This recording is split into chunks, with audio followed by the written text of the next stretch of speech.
In today's modern world, is there such a thing as normal family life? Who's to say what's normal? Some families enjoy a dangerous life. Some crave a relaxing life, and some just like the wild life. In this series, we'll be visiting households across the globe to celebrate the wonderful, the inspirational, and the eccentric. Welcome to the world's most extraordinary families. Coming up, the animal-crazy British family who ended up running a zoo. The Texan family with a £2,000 house guest. But first, we're getting dolled up with a family who share their home with an unusual collection.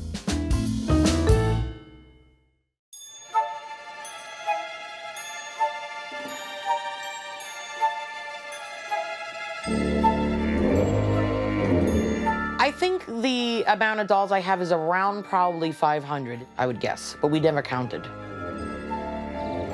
Staten Island, New York, home to the Mansfield family and hundreds of dolls.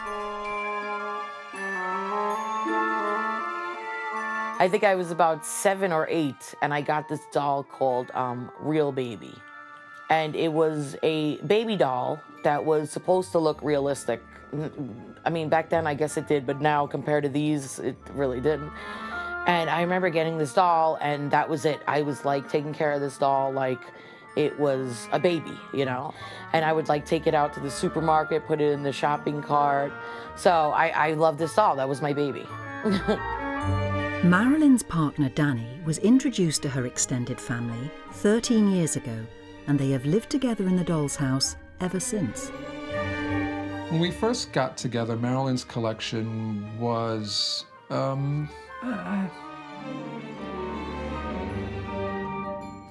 were a lot of dolls. He came in my house and was like, "You have a lot of dolls." And I was like, "Yeah, welcome," you know?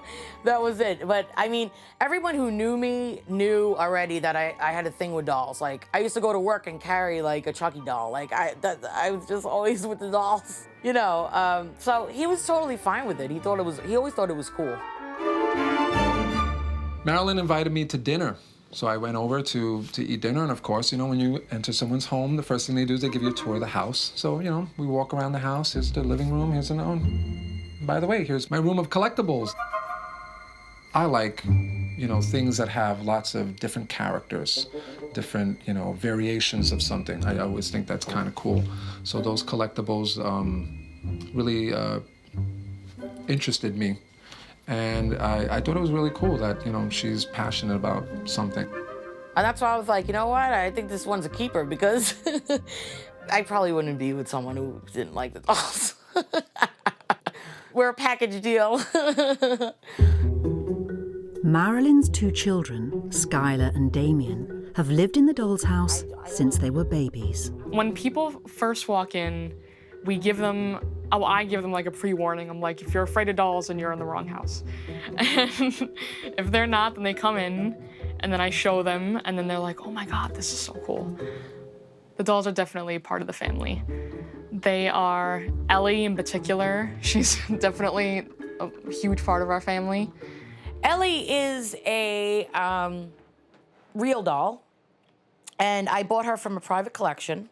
I always wanted a real doll. And when I saw Lars and the Real Girl, the movie, I really, really wanted one. When we got her, she was wearing a robe. So we had to go buy her clothes. Do you remember that? Yeah. And it was fun to pick out. We were like, oh, this will look cute on her, this will look cute on her. They've been around so much, like, I don't think we'd know like what it's like to be without them. So they're definitely a big part of the family. And for some of the dolls, the family is also a big part of them. This is Davina. Now she's special because she actually has hair. I rooted her hair. This is my son Damien's hair. He had long hair and I cut his hair. So that's Damien's hair. People do use human hair, so it wasn't that, you know, weird. They are a very, very positive part of our family, though. I couldn't really imagine life without the dolls. It would not feel the same without the dolls. I don't think it would be home without them. And I think they all agree. Coming up later, we'll see how Marilyn and her family have turned her cute and not so cute collectibles into a booming business. But first, we're off to the other side of the Atlantic to meet a household with some furry friends. 150 furry friends.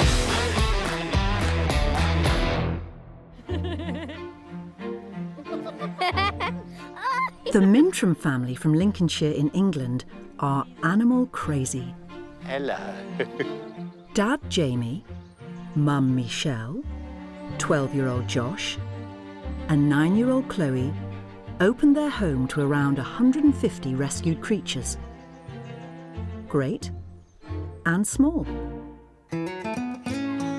Before they accidentally became zookeepers, Jamie and Michelle worked together in a university science department. We were very boring, very kind of 9 to 5, boring kind of job. I had to wear a shirt and tie all the time, and it just didn't feel like me. Whilst their work life was pretty conventional, in the family home things were a different story. We started off just being a bit odd, having some odd animals, and the kind of word got round. And then we had people phone us up asking if we can take in animals, and kind of word spread.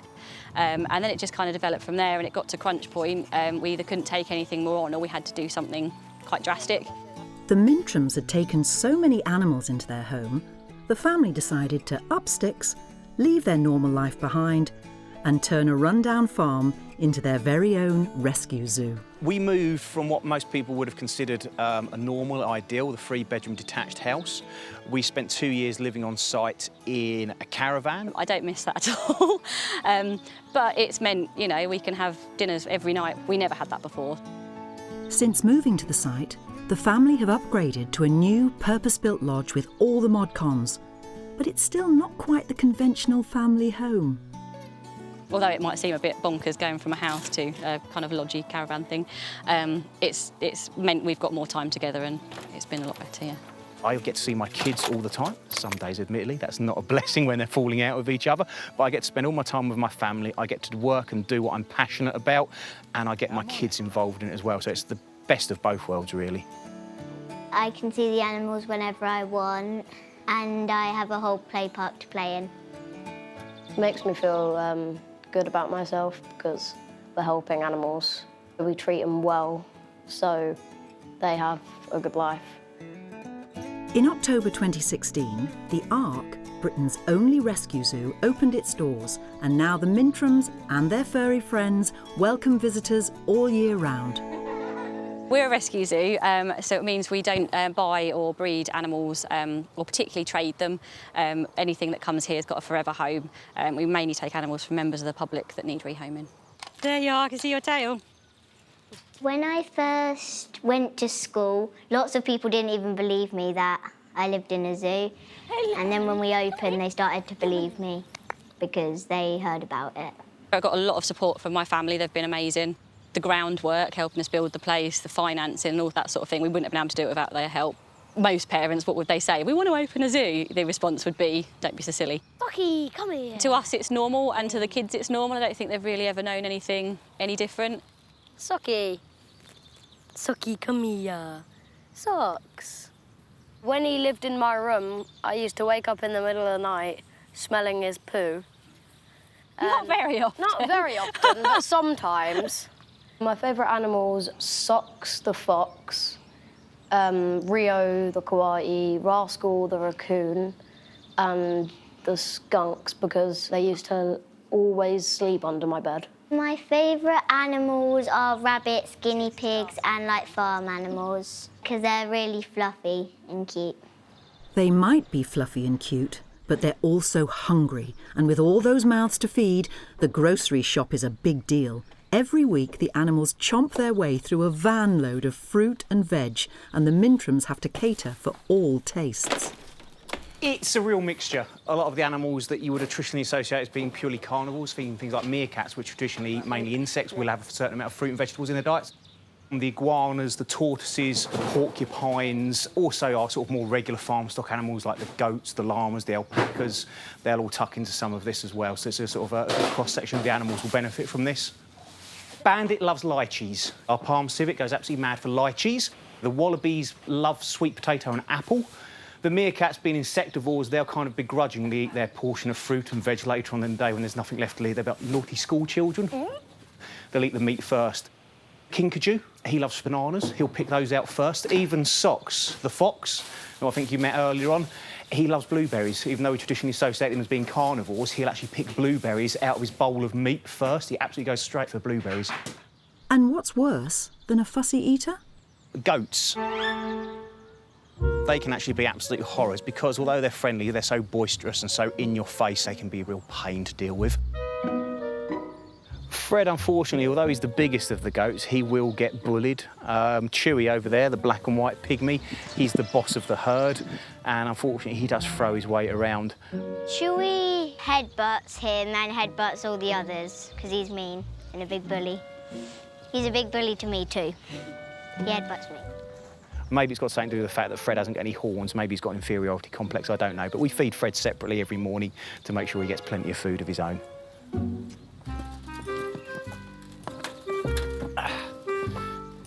Oh, that's Fudge. He does that every single day.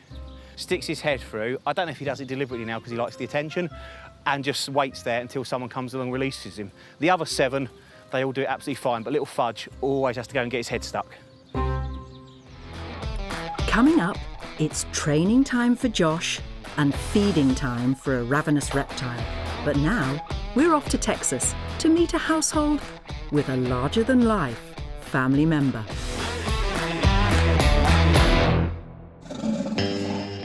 Well, hello! What are you doing, baby?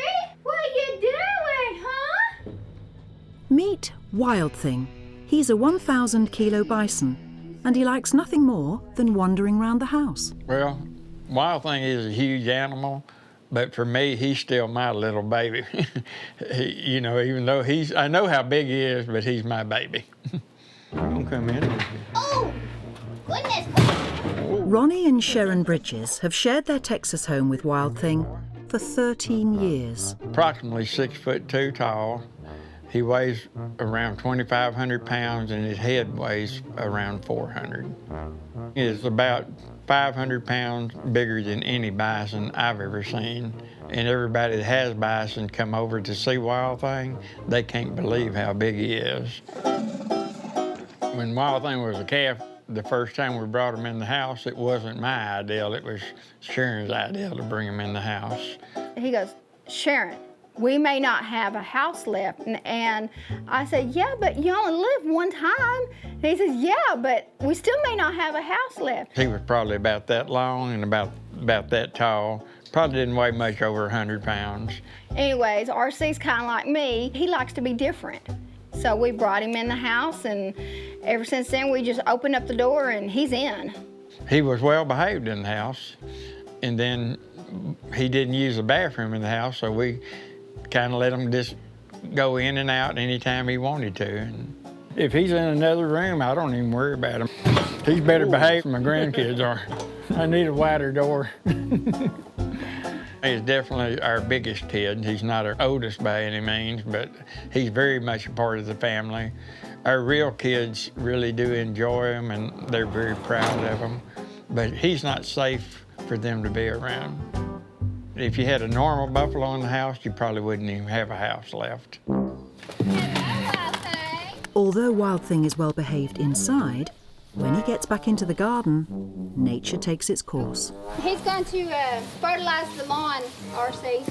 Yeah, he does that. I clean up a lot of buffalo poop every day.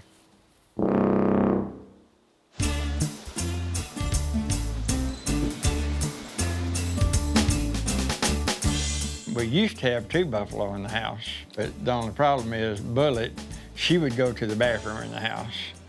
And if she pooped, it wasn't too bad, but if she peed, it went everywhere. She would horn the furniture more too. Yeah. Why he's so good in the house, I have no clue, but he tears up everything on outside of the house. He tears up my fences, my trucks. Wild Thing is still a very wild animal. His kick can kill you. His horns could kill you. He don't bite, but you know, he could stomple you, he could horn you to death. So I do have to totally respect him. He kicked me one time.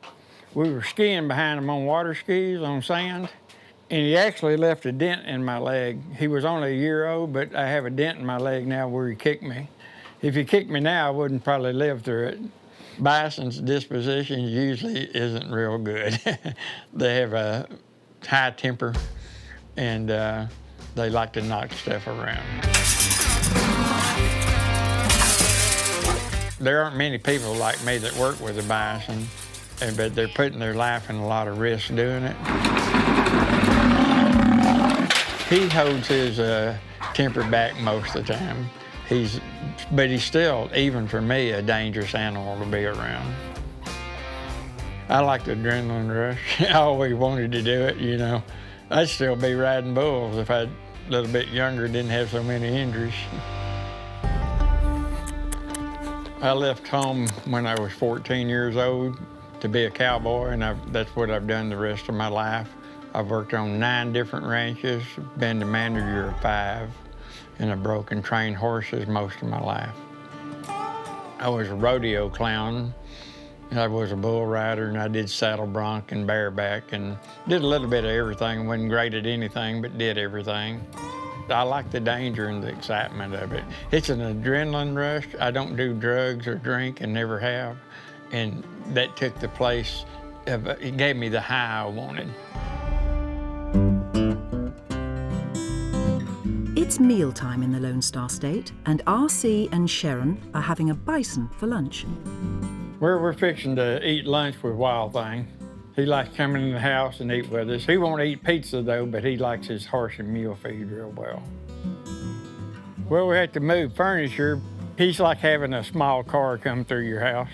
But other than that, all you gotta do is open the door. He knows he's gonna get to go in the house, so he's excited about going in. Here he is. We don't have him in the house every day to eat, but occasionally, especially when he's asking to come in, we'll move the furniture around and let him in. We enjoy him coming to the dining table to eat with us. And I think he enjoys it more than eating in the barn. He's definitely part of the family. You know, most kids are real messy at the table, but our kid, most time he's pretty good at the table. He keeps his nose to his business. Good-mannered bison. He does kind of spread his food all over the table. I have to hold his bowl sometimes because he gets too carried away. Are we done?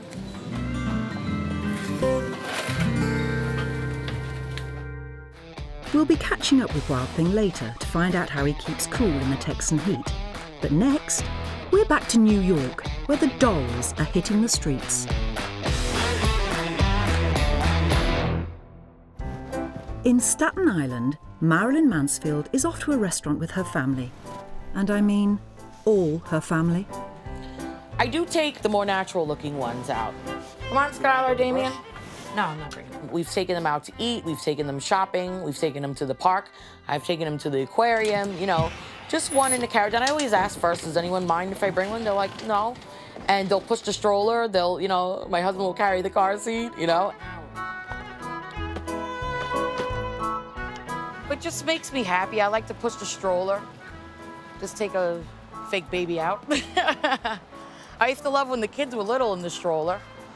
So, I don't know, it's just something I really enjoy. And they don't mind it, so why not? The reaction from people when we do take a doll out with us is always they're amazed at how realistic the doll looks. People are often confused when we tell them it's not a real baby, it's a doll. Hello. Hi. You want to see my baby? Yes, I do. Oh my God. It's real. You want to hold him? Sure. Oh, cute. Oh my God. I don't know. It was really cool. It felt so real. It felt like a real baby, yeah. I started rocking back and forth. I thought it was real when you first woke in. It's crazy. I'd say 9 out of 10 people are just like in disbelief. They're like, no, you're kidding. You're playing with me, right? Oh my. It even like moves as Yeah? crazy. You gotta hold. You ever held the baby? Yeah. Oh, look how cute. That's crazy. Oh my God. It always brings attention, and then it turns into a whole explanation. It's a doll. Oh, it's a doll. It's a doll, yeah. That's what's so creepy about it. I don't think it looks like Mikey. So you did design these, or Yeah, I paint can I them. touch? Yeah. Paint them. Oh, the hair's cute. That baby looked real. It looked like my friend's son. Cute. People's reactions are mostly positive. Very rare, people will be like, that's really creepy because it looks so lifelike, but it's not. I thought it was freaky and I didn't want to touch it. You get like maybe 1 out of 10 that's like, oh, that's really creepy. Like, I don't know, it's just unsettling for some people, which is fine. I don't understand it personally, but I understand that they see it as unsettling because it looks so real and it's not real. Bye-bye, thank you so much. That's a typical reaction that we get when we take the dolls out. You know, people think it's a baby, they come over, say how cute the baby is, and then when I tell them it's a doll, it's a little confusion. And then when they finally get it, they're really impressed with how, how lifelike they are and everything, especially when they hold the baby and it's weighted and all. It's very, very lifelike. In 2012, Marilyn Mansfield turned from doll collector to doll maker and now takes orders for dolls from around the world. The baby business is booming. Oh, wow. Since I started, it's, oh, geez. How many? Like, hundreds. Yeah. Hundreds. Made hundreds, yeah. Paying around $300 for a bespoke baby, her customers have a variety of reasons for wanting their own cuddly creation. I've done dolls that look like people's children when they were babies. Or they just want a doll, they'll tell me like what they want. Like I'll show them different sculpts. They'll pick a face, and then they'll pick like the eye color, the hair color, skin tone, every little detail. These dolls look and feel so realistic that I believe it tricks the mind into thinking that you're holding a real baby. It makes me feel very calm, happy, and content. They have been used for therapy for multiple things. For calming Alzheimer's patients. I've known people with like trauma that it calms them down. Anxiety calms them down. So I mean, they do have therapeutic aspects to the dolls. They're not just dolls. But Marilyn's most popular line of dolls are not your average cute reborn. There's something altogether more grisly. And we'll meet some of her freakish family later on. But for now, we're back at the Minum family's zoo, where there's a hungry mouth to feed.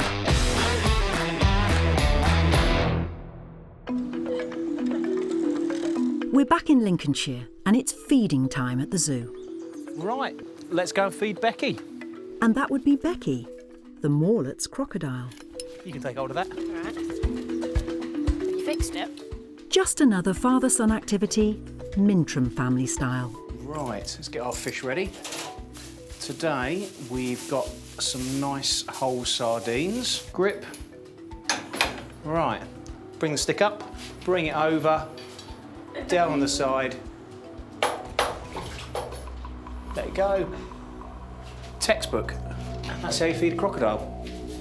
Well, Becky was being well looked after at a conservation centre in Kent, but they lost their reptile keeper, and so they didn't have anyone sort of qualified or experienced to work with her, so we were phoned up and we were asked if we could take her on instead to give her a permanent safe home with people that have worked with crocodilians before.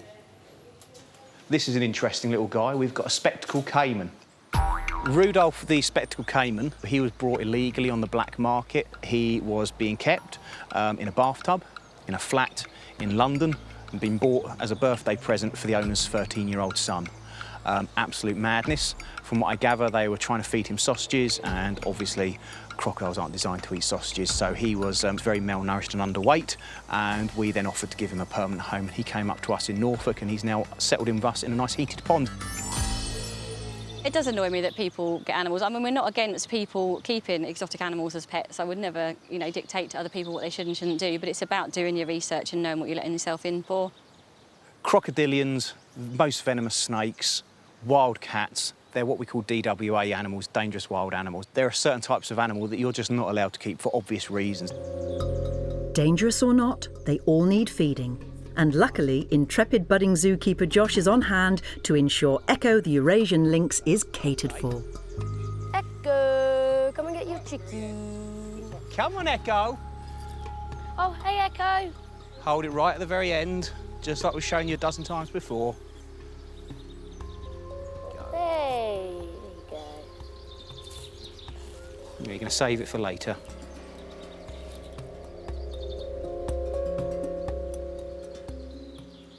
On the other side of the park, Mum Michelle is preparing for some new arrivals.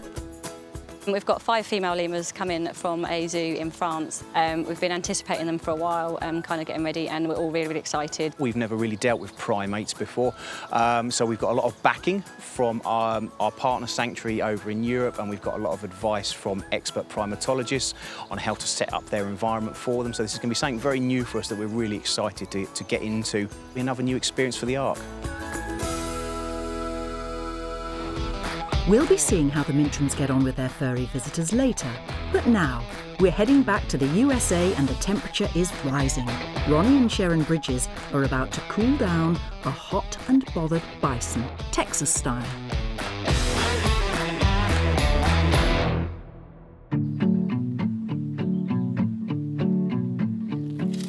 Keep the hose straight because it leaks. And Oh, am I gonna get sprayed? No, I probably will. Does that feel good, Wild Thing? Look how dirty it is. Thanks. I bathe them every day, but I don't use soap every day. I don't think it's good for his skin. But he'll ask me to give him a bath. I may be at the garden watering the plants, and he'll go stand by the water hose there, and I know that he's wanting a bath. But this is the first time I've given Wild Thing a bath. Trying to get a lot of that water right there, but without getting directly in his face. You say you don't like that? Oh, Sharon's doing real good. I think Wild Thing definitely loves cool water. In this heat, he'll take it all day long if you let him.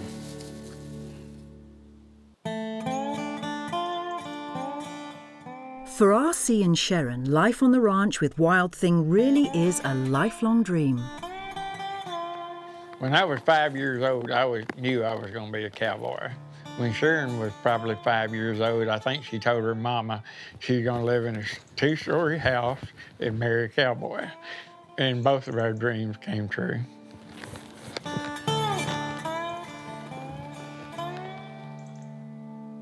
But life as a rodeo rider is no picnic, and RC has the scars to prove it. Right before I left home, a horse kicked my teeth out. The doctors tell me I've had nearly every bone in my body broke more than once. Of course, I've had my neck broke twice. Every good cowboy knows when it's time to hang up his rodeo boots. When injuries took their toll, RC took up ranching buffalo. But in 2014, disaster struck. I was swimming in the lake, and parasites got in my eye and ate my eye. And I had to put acid in it every hour, and it sounded like I was frying an egg. He lost weight from it, but he never complained. We had to sell out our buffalo herd just so we could make ends meet. We just didn't have any money to live on. We sold horses, cattle, buffalo, all but Wild Thing. I thought I was going to lose my husband as well. We actually kept Wild Thing really for our older boy, Lloyd. But Wild Thing, as a calf, he was beating up Lloyd. And Lloyd says, I can't do it no more, Daddy. He was beating both of us up every day, and anyway, I decided I wasn't going to quit working with him. And he was just tearing into me every single day, and I told my wife one day, I said, all my horse tricks and all my cow tricks aren't working. I said, in the morning I'm going to get up, I'm gonna act like nothing happens when he horns me and kicks me. And about 4 or 5 hours later, he was bored to death. He didn't care nothing about getting me anymore, but he wanted to get everybody else. I think I understand what buffalo are thinking and doing and know how to control them better than most other cowboys that work with buffalo. Coming up, a big day out for Wild Thing. But first, back in New York, Marilyn Mansfield's blossoming baby business has developed into something more gruesome.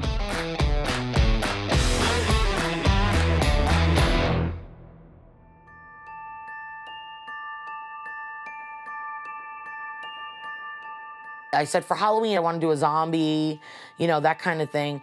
And people really like those, so I just kept doing them all year. And then it got into the sculpting. I started sculpting the fangs and teeth and horns and things like that. And it was like a dream come true. I'm like, I can't believe that, you know, I used to collect these dolls by other artists, and now I am creating them. This is a finished baby. This is our baby Judith. She comes to all the conventions with us. So this is how it will look, similar to when it's totally finished. So she has a little bite there. She has a little zombie bite. People go crazy for the zombie babies, especially. You know, they really love these little monsters, and I'm happy to make them because, you know, I've been a lifelong horror fan. I always liked horror movies and things like that. I've always liked creepy and cute mixed together. That's always been my thing. Like a cute little baby, then you look close and has fangs. I think it's so cool. Like, I don't know. I've always loved it, you know? So, I mean, like I said, it's not everyone's cup of tea, but it's a lot of people's cup of tea. To meet demand for the demonic dollies, the whole family get involved and travel far and wide to conventions across the country where Marilyn's creations fly off the shelves. This one over here likes to sell. He will sell anything.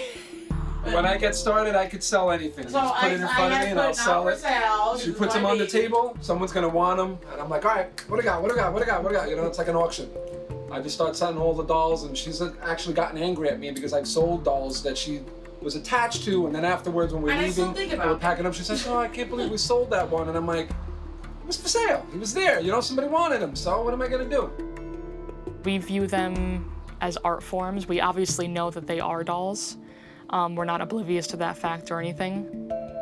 When the dolls first are being created, it's basically like a blank canvas. So the artist now brings that to life by adding their artistic talent to it, by their creativity, by their imagination.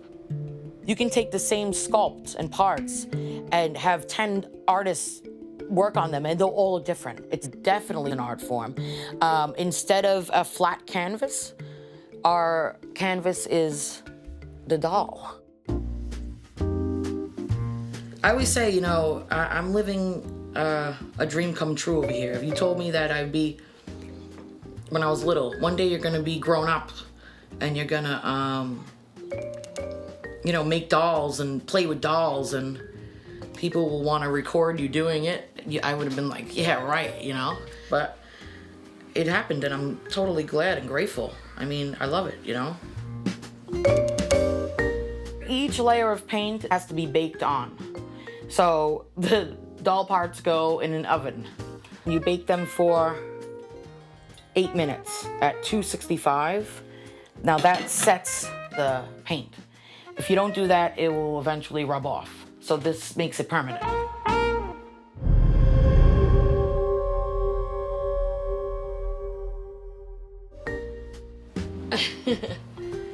Me and my family are very open-minded. We're not judgmental or anything, so if anything, it also taught us all lessons on how to appreciate another form of art. If the people who think it's strange, that's fine. Who's to say what's normal, you know? This is what makes us happy. So that's where we're gonna leave it. I'm not trying to force this onto anyone, nor would I want anyone to force their tastes upon me. I don't like the word normal, because there's no set on what's normal, you know, to me anyway. That's how I feel. I've always been very open-minded, and I feel people should do what makes them happy. As long as it doesn't hurt anyone else, I don't see any harm in it.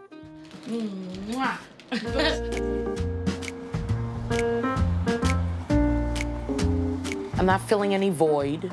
I just enjoy pushing a stroller with the baby in it.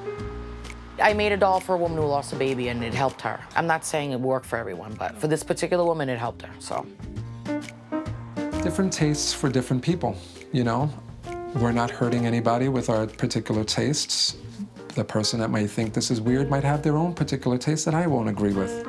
And, you know, live and let live. The dolls definitely bring us together as a family. We're always kind of together because we're always working together. It did start out as my thing, but it turned into a family thing. And that was the coolest thing about it because, you know, we do this all together. I'm very proud of my wife, Marilyn. She's a very unique artist and great mother who's been able to turn a passion into a flourishing business. We really enjoy this stuff. I just can't picture our lives without it.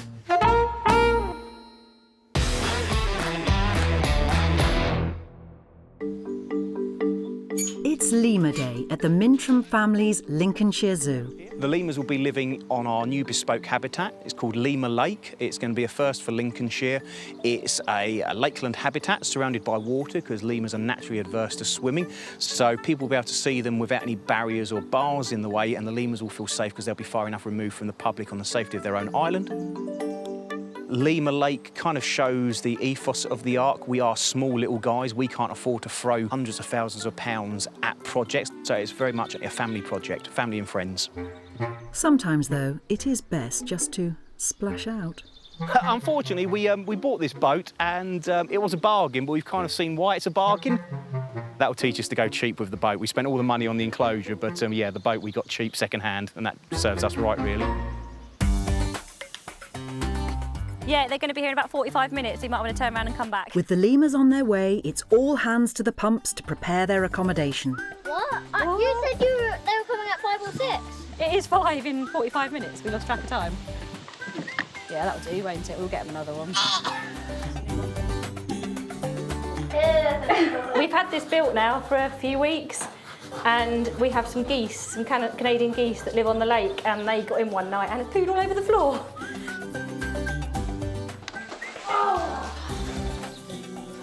The lemurs are now here, so I'm just going to open up the gate to let Matt in.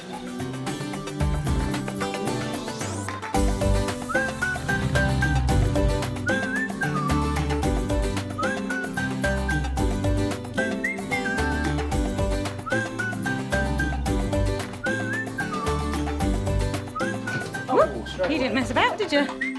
So the Minum family's new arrivals are settling in nicely, and everyone has come to take a look. And I mean everyone. They can jump very high though, because Mum, when you let them in, they literally just jump. Yeah, straight across that back corner. Yeah. They're so cute. I love them. They've definitely grown since the picture was taken. You reckon? No, I don't think they have. I think you'll find they're mostly fluff. Yeah. I really like them. They're setting really quickly. I'm really happy and excited.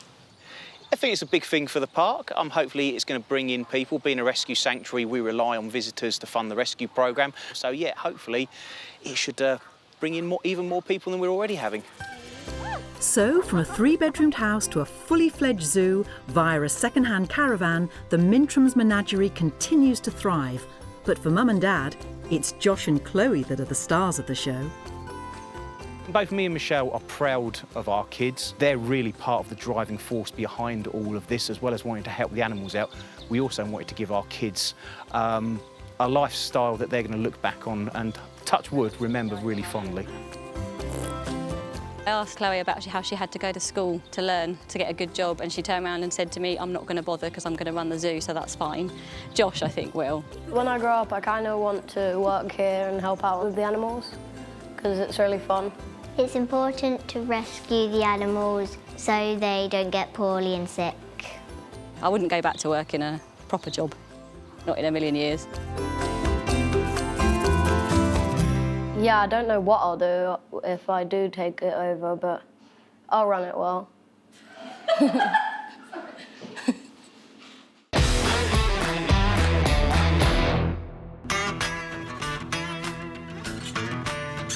Well, today we are going to take Wild Thing to one of his favorite spots to go swimming. Sounds like a lovely day out, but when your passenger is a 2,000-pound bison, you can't take anything for granted. But at least today, he's riding in style. This will be his first time in my new trailer and be the first time my new truck ever pulled him. I think he's going to enjoy it. I don't know how he's going to load in this trailer. He's used to his old trailer, but I think he'll do it fine. Yeah, he would have gone in the old trailer faster, but he was a little concerned about the new one. But he did good. Ready, cowboy? I'm ready.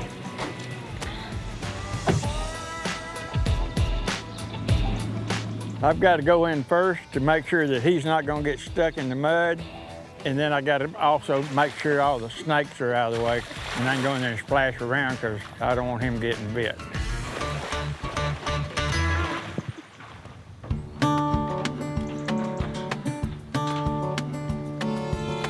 The American bison is so important to the American Indians back in the 1800s and before. That's all they lived off of. They'd follow the herds and they wouldn't waste anything. They even use the hooves. They use the hides for clothing. They made teepees out of them, out of the hides. And of course, they ate the meat, and it's one of the best meats you can eat. Bison meat is a little bit sweeter than beef and has less cholesterol than fish. It's the only red meat you can eat all you want of. It's very healthy for you. Ronnie Bridges is well aware of just how close these majestic creatures actually came to extinction in America. At one time, there was over 30 million, and they killed them down to where there was only 800. They were trying to starve the Indian out. And they were going to have the last buffalo hunt and kill the other 800, and Charles Goodnight stopped it. There's about 500,000 of them now, and they are coming back. We raised bison. We had 52 head at one time. We ate bison.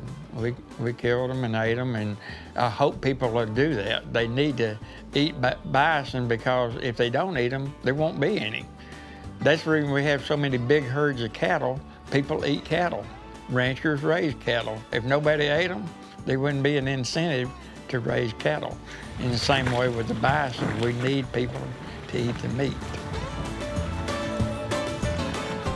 That was a lot of fun. I enjoyed that, especially in the heat. And the biggest thing I know Wild Thing really enjoyed it. He said, I've had my fun, I'm ready to go home.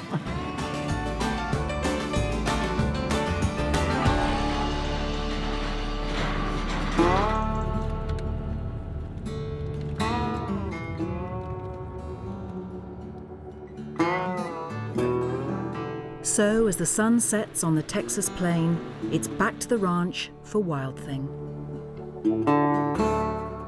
He's laying around with Sharon, just hanging out. That's what he likes doing. He likes just hanging out with us. And if there were any doubt what a huge part of the Bridges family this hairy heavyweight is... When R.C. and I first got married, of course, we didn't have Wild Thing. But for our 5th wedding anniversary, Wild Thing was a year old. And R.C. just says, well, we need a best man. Let's do something a little different. So we had Wild Thing to become our best man, and R.C. took the rings, hooked them on his horns, and he slung the rings off. And so I guess, I don't know, maybe he didn't want us to get married. I don't know. Maybe he was jealous. But Wild Thing has been our best man ever since then. He's our baby, and we just think he's beautiful.